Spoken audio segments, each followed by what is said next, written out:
मोहिनी अवतार। धर्म ग्रंथों के अनुसार समुद्र मंथन के दौरान सबसे अंत में धन्वंतरी अमृत कलश लेकर निकले।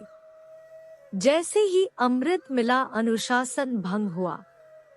देवताओं ने कहा हम ले ले, दैत्यों ने कहा हम ले ले।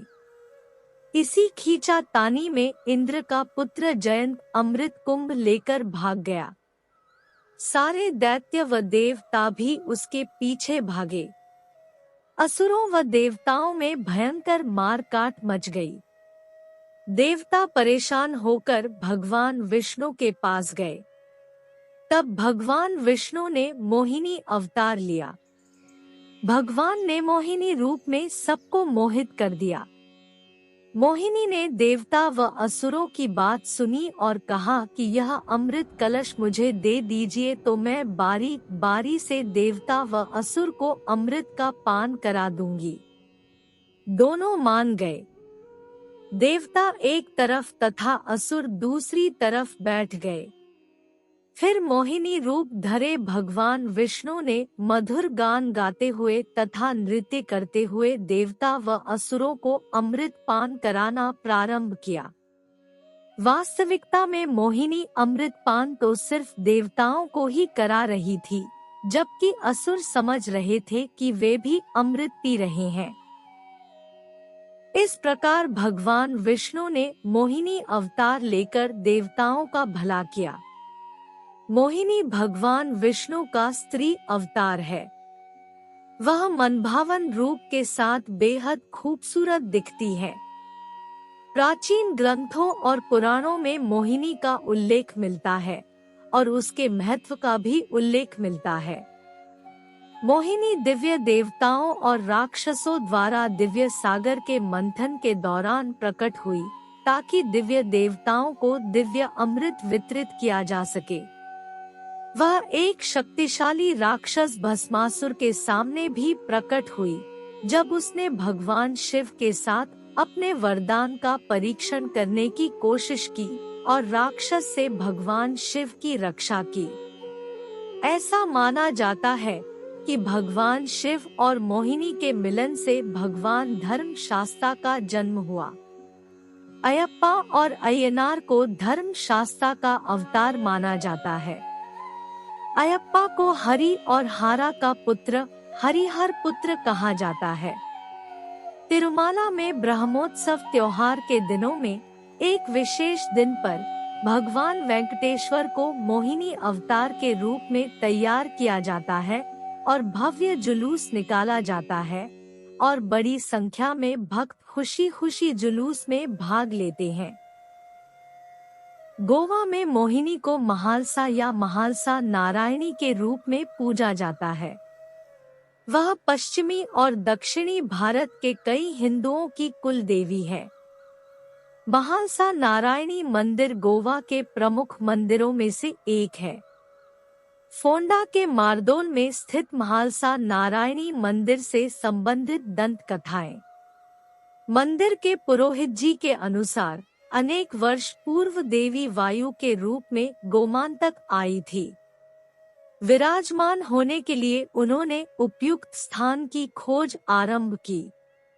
अंत में वे वरण्यपुरम में स्थायी हो गई। वहां के लोगों ने उन्हें पेयजल की कमी के विषय में जानकारी दी। तब देवी ने अपने पैर के अंगूठे से धरती को भेदकर एक सरोवर की रचना की, जहां से पेयजल का सोता फूट पड़ा। उस स्थान का नाम पड़ा नुपुर तीर्थ। नुपुर देवी के चरणों के आभूषण का नाम है। देवी के यहाँ विराजमान होते ही उनके लिए एक मंदिर की रचना हुई। समीप ही लोह खनिज की शिलाओं द्वारा एक अन्य विशाल जलकुंड की भी संरचना की गई। मेरे अनुमान से ये दोनों जलकुंड धरती के भीतर एक ही जल स्रोत से जुड़े हुए हैं। यह स्थान वरण्यपुरम के सामाजिक जीवन का केंद्र बिंदु बन गया था, जो साथ ही साथ एक प्रमुख व विशाल व्यापारिक केंद्र भी बना। सागर मंथन कथा। महालसा नारायणी का संबंध सागर मंथन की पौराणिक कथा से भी है। भगवान विष्णु ने सागर मंथन से प्राप्त अमृत का वितरण करने के लिए मोहिनी अवतार धारण किया था। अमृत का पान करने के लिए स्वरभानु नामक एक असुर भी देवताओं की पंक्ति में कपट से बैठ गया था। भगवान विष्णु ने सुदर्शन चक्र से उस असुर के 2 भाग कर दिए थे। असुर का सर राहु कहलाया तथा उसके धड़ को केतु कहा गया। भगवान विष्णु ने मोहिनी के रूप में राहु का पीछा किया।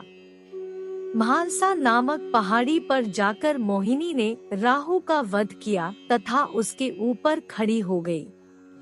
भगवान विष्णु का यही अवतार महालसा नारायणी के रूप में अमर हो गया। उन्हें राहु मर्दिनी भी कहा जाता है। अन्य पौराणिक मान्यताओं के अनुसार देवी महालसा मल्हारी मार्तंड अर्थात खंडोबा की पत्नी है। खंडोबा भगवान शिव के ही एक रूप है, जिन्हें देश के पश्चिमी भागों में बड़ी श्रद्धा से पूजा जाता है। महालसा नारायणी मंदिर से कुछ ही दूरी पर मल्हारी मार्तंड का मंदिर भी है।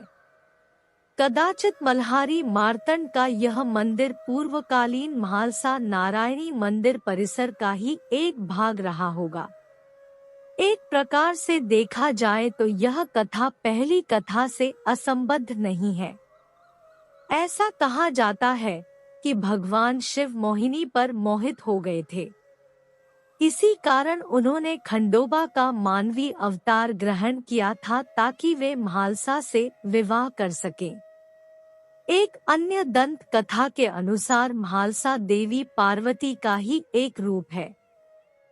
मणि एवं मल्ला नामक असुरों का वध करने के लिए भगवान शिव ने भैरव का तथा देवी पार्वती ने महालसा का अवतार ग्रहण किया था।